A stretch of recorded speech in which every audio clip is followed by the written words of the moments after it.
ಮೈಸೂರು ಜಿಲ್ಲಾ ಪತ್ರಕರ್ತರ ಸಂಘದವರು ಪತ್ರಕರ್ತರಿಗೋಸ್ಕರ ಒಂದು ಕ್ರೀಡಾಕೂಟನ 2 ದಿವಸದಿಂದ ಏರ್ಪಾಡು ಮಾಡಿದ್ದಾರೆ. ಈ ಒಂದು ಕ್ರೀಡಾಕೂಟದ ಸಮಾರೋಪ ಸಮಾರಂಭ. ಒಂದು ಸಮಾರಂಭದಲ್ಲಿ ಈ ಕಾರ್ಯಕ್ರಮದ ಅಧ್ಯಕ್ಷತೆಯನ್ನು ವಹಿಸಿರುವಂತಹ ಮೈಸೂರು ಜಿಲ್ಲಾ ಪತ್ರಕರ್ತರ ಸಂಘದ ಅಧ್ಯಕ್ಷರಾದಂತಹ ಮಾನ್ಯ ದೀಪಕ್ ರವರಿದ್ದಾರೆ. ಮತ್ತೆ ಅದೇ ರೀತಿ ನಮ್ಮ HD ಕೋಟೆ ಶಾಸಕರು, ನನಗೆ ಮಿತ್ರರು, ಆತ್ಮೀಯರು ಆದಂತಹ ಅನಿಲ್ ಚಿಕ್ಕಮಾದು ಅವರಿದ್ದಾರೆ. ಮತ್ತೋರ್ವ ಶಾಸಕ ಮಿತ್ರರು, ಮೊದಲನೇ ಬಾರಿ ಶಾಸಕರಾಗಿದ್ರು ಕೂಡ ಒಳ್ಳೆ ಕೆಲಸ ಮಾಡ್ತಾ ನನಗೂ ಕೂಡ ಆತ್ಮೀಯರಾಗಿರುವಂತಹ ಹರೀಶ್ ಗೌಡ್ರು ಇದ್ದಾರೆ.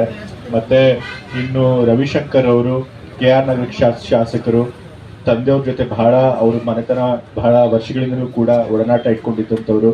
ಸೊ ಹಾಗಾಗಿ ಮನೆಯ ಒಂದು ಭಾಗದವರೇ ಆಗಿರುವಂತಹ ರವಿಶಂಕರ್ ಅವರಿದ್ದಾರೆ.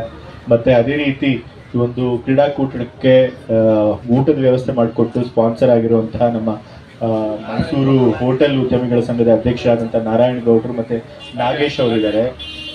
ಸೊ ಮತ್ತೆ ಹಲವಾರು ಪತ್ರಕರ್ತರು ಇದ್ದಾರೆ. ನಮ್ಮ ರವಿ ಪಾಂಡುಪುರ ಅವರು, ನಮ್ಮ ಕ್ಷೇತ್ರದವರೇ ಆದಂಥ ರಾಜು ಕಾರ್ಯಾದವರು, ಮತ್ತೆ ಇನ್ನು ಹಲವಾರು ಪತ್ರಕರ್ತ ಬಂಧುಗಳಿದ್ದಾರೆ. ಮತ್ತೆ ವೇದಿಕೆ ಮೇಲೆ ಬೇರೆ ಬೇರೆ ನಮ್ಮ ಅತಿಥಿ ಗಣ್ಯರಿದ್ದಾರೆ. ಮತ್ತೆ ಈ ಒಂದು ಕ್ರೀಡಾಕೂಟದಲ್ಲಿ ಭಾಗವಹಿಸಿರುವಂಥ ನಮ್ಮ ಪತ್ರಕರ್ತರ ಮಿತ್ರರು ಮತ್ತೆ ಅವರ ಕುಟುಂಬದ ವರ್ಗದವರು ಕೂಡ ಬಂದಿದ್ದೀರಿ. ಮತ್ತೆ ಮಾಧ್ಯಮದ ಈ ಒಂದು ಕಾರ್ಯಕ್ರಮನ ಕವರ್ ಮಾಡಿರುವಂತಹ ಮಾಧ್ಯಮ ಮಿತ್ರರಿದ್ದಾರೆ. ಸೊ ಎಲ್ಲರೂ ಕೂಡ ಹೃತ್ಪೂರ್ವಕವಾದ ನಮಸ್ಕಾರಗಳು. ಈ ವೇದಿಕೆ ಹೆಚ್ಚು ಮಾತನಾಡುವಂತಹ ವೇದಿಕೆ ಅಲ್ಲ, ಬದಲಾಗಿ ಇವತ್ತು ಪತ್ರಕರ್ತರು ಮತ್ತೆ ಅವ್ರ ಕುಟುಂಬದ ಎಲ್ಲರೂ ಸೇರಿ 2 ದಿವಸಗಳಿಂದ ಕ್ರೀಡಾಕೂಟದಲ್ಲಿ ಭಾಗವಹಿಸಿ ಚೆನ್ನಾಗಿ ಎಂಜಾಯ್ ಮಾಡಿದ್ದೀನಿ ಅಂತ ಭಾವಿಸಿದ್ದೀನಿ. ಪತ್ರಕರ್ತರ ಜೀವನ ಕೂಡ ಬಹಳ ಕಷ್ಟಕರವಾದಂಥದ್ದು. ಅವರು ಕೂಡ ರಾಜಕಾರಣಿಗಳ ಥರ ಅಂತ ತಮ್ಮ ಸಾರ್ವಜನಿಕ ಜೀವನಕ್ಕೆ ತಮ್ಮ ವೈಯಕ್ತಿಕ ಜೀವನನ ಎಷ್ಟೊಂದು ಸರಿ ಬಲಿ ಕೊಡಬೇಕಾಗತ್ತೆ. ಹಗಲು ರಾತ್ರಿ ಅಂದರೆ ಎಷ್ಟೊಂದು ಸರಿ ನ್ಯೂಸ್ಗಳಿಗೋಸ್ಕರ ಸುದ್ದಿ ಹುಡುಕಾಟದಲ್ಲಿ ತಮ್ಮ ಸಮಯನ ಕುಟುಂಬಕ್ಕೆ ಕೊಡದೆ ವೈಯಕ್ತಿಕ ಜೀವನಕ್ಕೆ ಸ್ವಲ್ಪ ಕಮ್ಮಿ ಗಮನ ಕೊಡಬೇಕಾಗತ್ತೆ. ಸೊ ಕುಟುಂಬದವರು ಬಹಳ ಕಷ್ಟಪಡ್ತಿರ್ತಾರೆ ಪತ್ರಕರ್ತರ ಕುಟುಂಬದವರು. ಸೊ ಹಾಗಾಗಿ ಅವರೆಲ್ಲ ಒಟ್ಟಾಗಿ ಸೇರಿ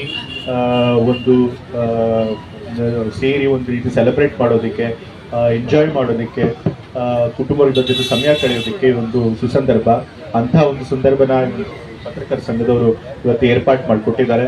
ಸೊ ಹಾಗಾಗಿ ಅವರೆಲ್ಲರಿಗೂ ನಾನು ಅಭಿನಂದನೆಗಳನ್ನು ಸಲ್ಲಿಸ್ತೇನೆ.